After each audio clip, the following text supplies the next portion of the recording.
Tell me your true and legal name, sir, and your date of birth. Thomas Walter Washburn, July 18th, 1959. All right, sir. You are here. Were you interviewed today? Did you have an interview? Yes, I did. It was at 1 o'clock before the 2 o'clock session.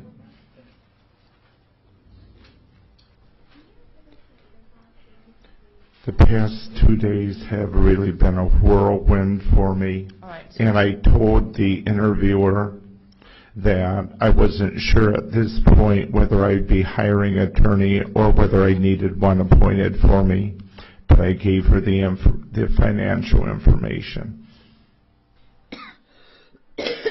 Now, before I go through with these charges,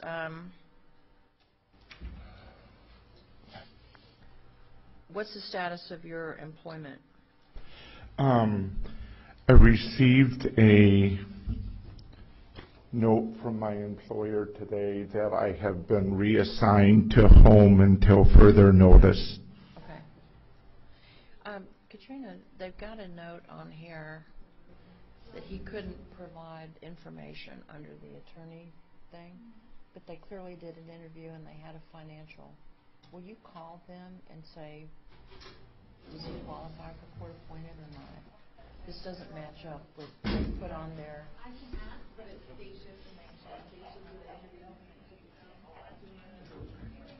No, I just want someone to look at the financial and tell me, because they've got he couldn't provide information, but he did.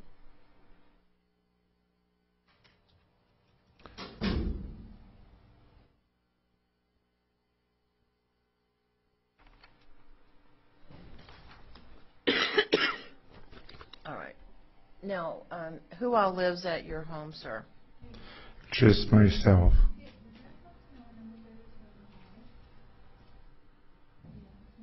All right. Now, Mr. Washburn, you were arrested, and there were a number of charges that, that kind of came in at different times. One charge was child abuse, a Class 4 felony. There were 24 counts of indecent exposure, Class 6 felonies, 1 count of indecent exposure, a Class 1 misdemeanor, and 1 count of aggravated assault, a Class 6 felony. Now, there is no probable cause for the child abuse. There's no probable cause for any of the indecent exposures. Can you do something on those so I don't have to click 26 times on the no PC on the indecent exposure? Do you have a way of doing that easier?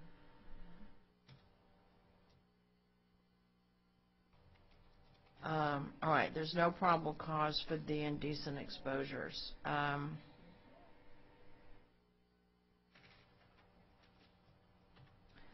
There is probable cause, however, for the aggravated assault, which is a Class 6 felony. So that's the only charge for which I am finding probable cause here today. Now, ultimately, the county attorney will make a charging decision as to what charges, if any, are filed against you. And I can't tell you at this moment what those charges will be, but based on what's been presented to me, I find probable cause on only one charge, and that's the ag assault Class 6 felony. Now,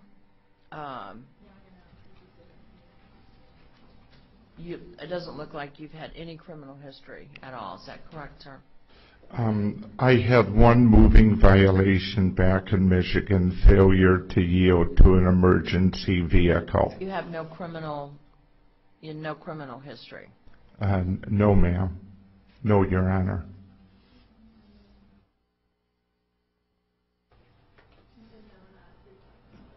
Okay.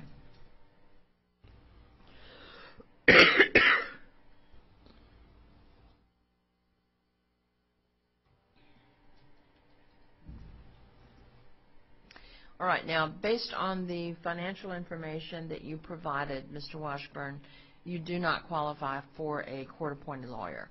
Now, if you feel that you cannot afford to hire a lawyer, you can ask the judge who's going to hear your case to revisit that. but right now, I'm not appointing a lawyer for you because you do not appear to qualify for one.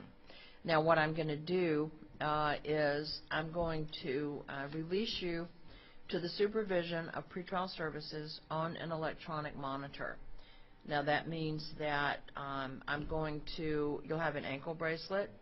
I'm going to allow pretrial services to set a curfew for you. That means if you have a job or some kind of some reason that you need to leave your home, they will tell you when and where, or when and to what time you can leave, what time you must be back. Other than that, you will be on house arrest. Now, in addition to that, you are not to have any contact with any of the children that are alleged victims here. You're not to have contact with any of their parents. You're not to have contact with the school unless the school specifically makes contact with you. You are further not to have contact with any person, male or female, under the age of 18. Now, that can change at a later time, but for right now, those are your release conditions. If you want any of those conditions changed, then your lawyer will need to ask the judge when you get to court.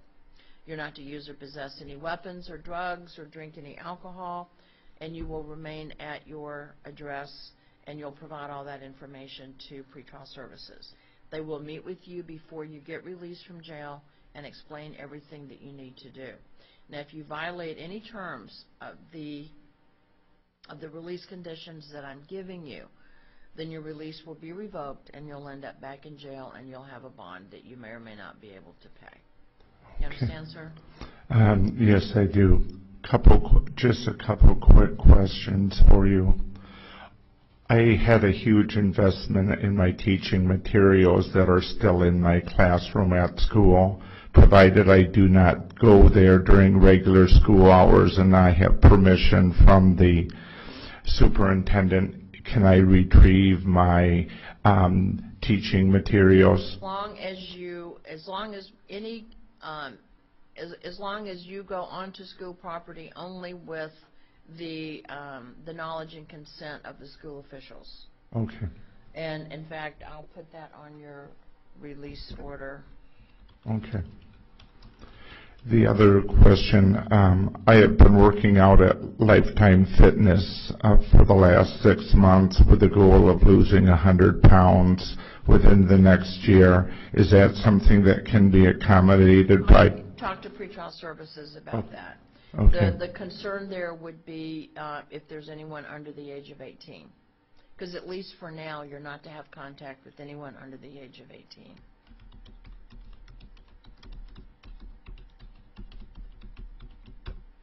Now, again, the conditions that I'm setting here can be modified by the judge who's going to handle your case. So your lawyer can certainly ask the judge to revisit the decisions that I'm making here. But at least between now and the time that some other judge changes something that I'm telling you, these are your conditions. You understand that, sir? One other quick question. Quickly, sir, please. Am I allowed to go to the grocery store to get groceries? Talk to pretrial services about that. Okay. Now, I'm putting on your release order that you may return to school property only with the knowledge and consent of school officials.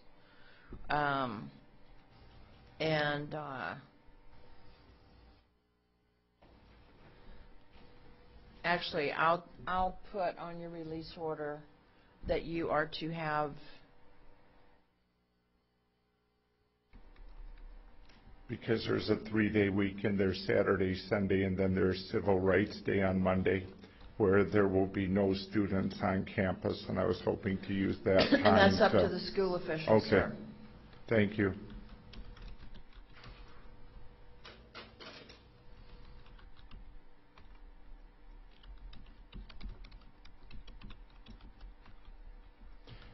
So there will be no bail?